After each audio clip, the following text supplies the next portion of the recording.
all of you from my life's experiences will be beneficial, whatever your beliefs and upbringing may be. Christian, Jewish, Muslim, Buddhist, Hindu, or unaffiliated with a particular belief. I hope I express the truth I have come to know in a way that will be of value to you.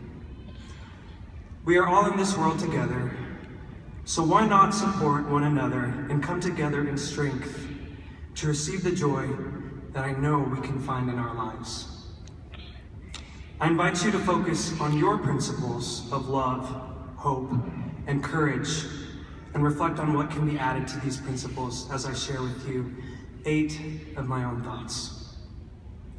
Thought 1, truth within. Growing up, I was taught to understand the value of truth, to pay attention to the energy or light that truth gives off. I learned that if we'd seek out this light and bring it into every aspect of our lives, it would shine for others to see. These truths were given to me in a home where we learned to keep God our center, and by doing so, we would feel power above our own each day. I would like to share a few experiences of how I've witnessed this power in my life. For those of you who know what I do, you probably are familiar with my time on the 7th season of American Idol. I wasn't planning on being on as long as I was, but I found myself at the finale alongside my friend David Cook. Now, before all of this happened, I had competed in another competition called Star Search, winning the kids division when I was 12. However, by the time I was 13, I was forced to stop singing because I had been diagnosed with a partially paralyzed vocal cord and could barely get through just 1 or 2 songs. Aside from singing, my speech and breathing were also affected by this paralysis. In my 13-year-old mind, I thought it was a curse for being a bad person, or maybe a sign that I was supposed to do something else with my life. But fast forwarding 11 years to today, I can see how our future is designed to work out for the better if we are willing to work through hard things, be patient, and have courage to follow the light through faith-based principles. As a junior in high school, working at a park amphitheater with 3 friends, Adam Rubin, who is a student here at UVU and is here, his brother Nate, and their cousin Ryan. I really enjoyed that job, and I'll just give you a brief description of what it was like. You run lights and sound in the very back, in the dark, being somewhat a part of the show, only no one can see you. And they probably don't even realize that you're there, which actually I quite loved. I like that. I didn't like being the center of attention, which is why this was the perfect job for me. You can ask my friends from school or even now. I would awkwardly stand in a corner and not say anything. I liked to observe and see people, but didn't want to interact or be seen. So again, this park technician job was a perfect job. American Idol auditions came. I had always been a fan of the show, and everyone wanted me to audition. But I was very hesitant about performing because I thought it was no longer an option. Thought 2, prayer. I felt an overwhelming energy driving me to audition, as if it were guiding me to an invisible door of my future. At first, I tried to ignore it because I didn't want to leave my comfort zone. But that energy was something I recognized from throughout my life as that light that guides us to things beyond our capacity of understanding.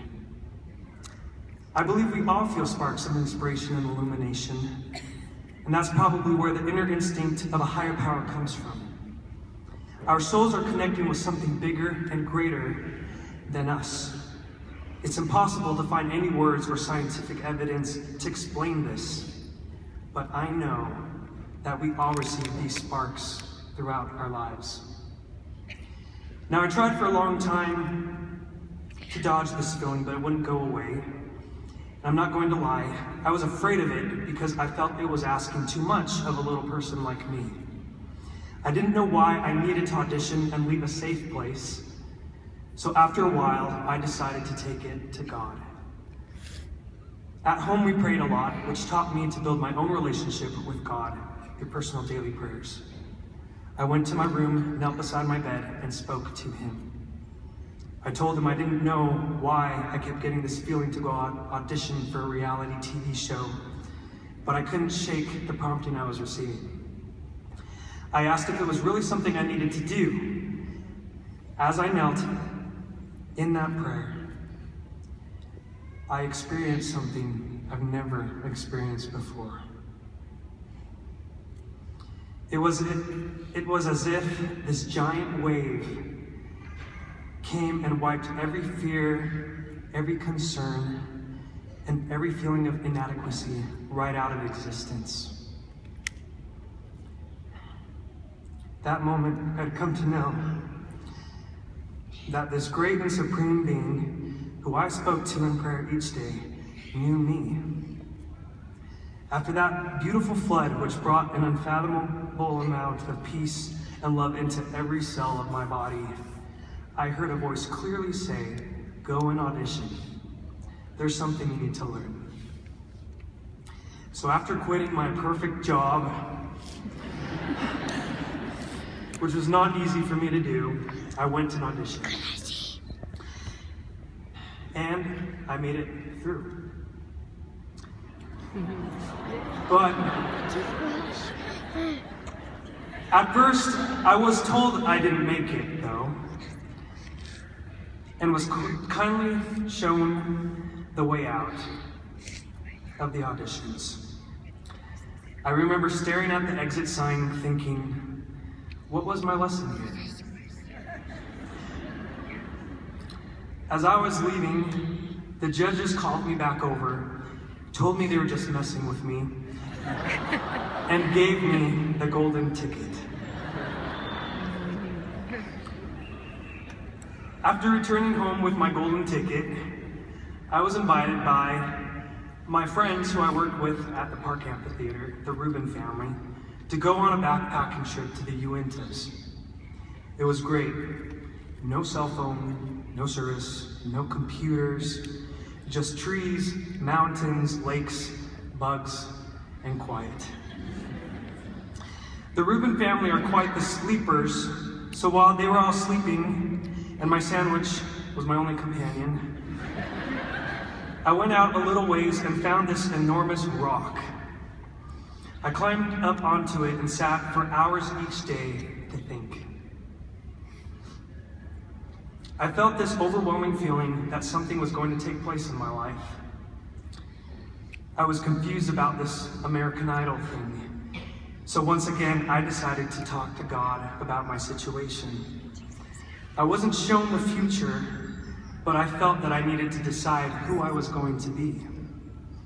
Regardless of what was in store, I needed to ask myself, who am I? I may not be able to control what will happen next, but I can control what kind of person I will be and how I handle what was sent my way.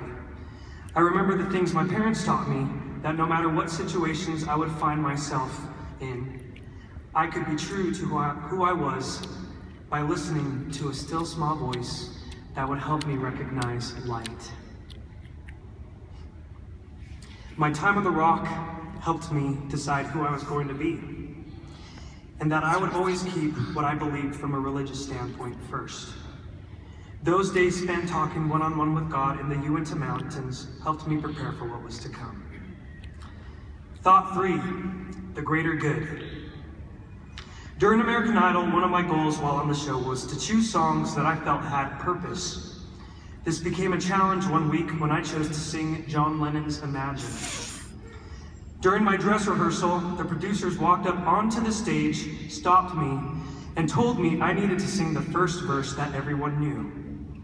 I had chosen to sing the third verse because I felt I couldn't leave people with the message, imagine there's no heaven, it's easy if you try. With Debbie, the stage manager, being the only one to support my decision, I was able to sing the third verse. I'm thankful I didn't ignore the feeling I had, because I believe the overwhelming response and success of the song was directly related to staying true to who I was. As an artist, it is more than just the notes and sound. It is the energy that you put into what you do. If something is not true, then you can't put that energy of truth within you into your art. It doesn't matter how nice or technically correct it is, the energy is what makes the difference. I realize that if we make an effort to stand up for these truths within, greater good will always prevail. Thought 4, what matters most? Immediately after American Idol, I was signed to a record deal, released a single called Crush, had an album come out, did multiple concerts and tours, and I started getting a little sidetracked.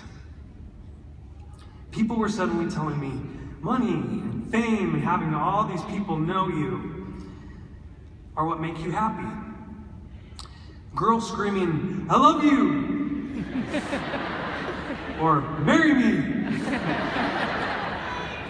Or mothers screaming, marry my daughter!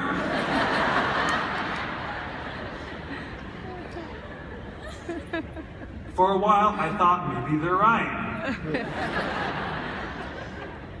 These record label and music industry people are older than me, have been at it longer, and were telling me I needed this to be successful and happy.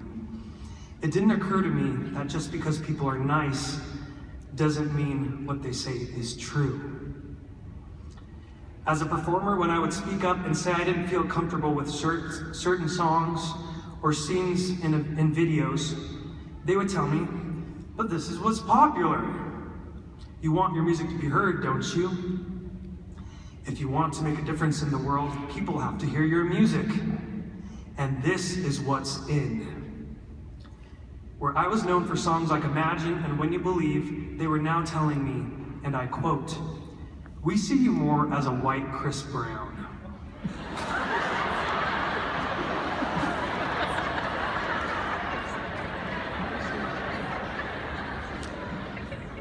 When I would again say, I don't want to sing songs that are dark and portray hurtful relationships, they then told me, oh, well, you might as well be a Christian singer.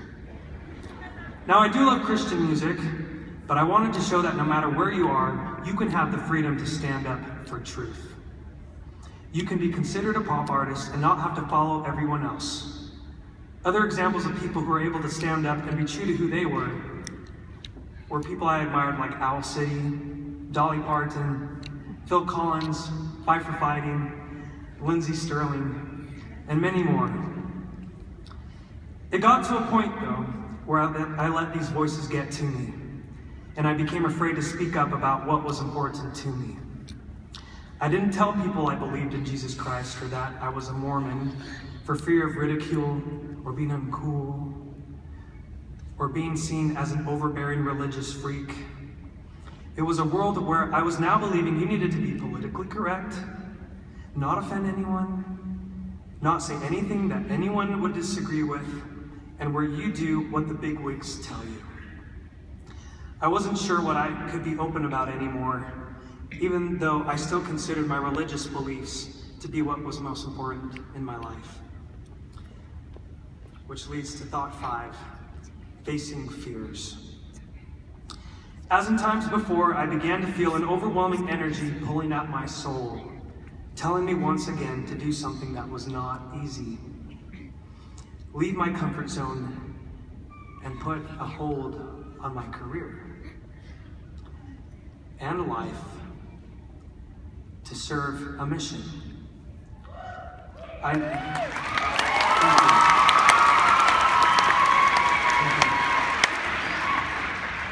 I knew it was what I needed to do. I just didn't know how. When I first turned 19, I had announced to my management and record label that I was going to serve a mission. They came back telling me that I couldn't because of contractual obligations. At first I thought that again, this must be a sign that my instincts were wrong.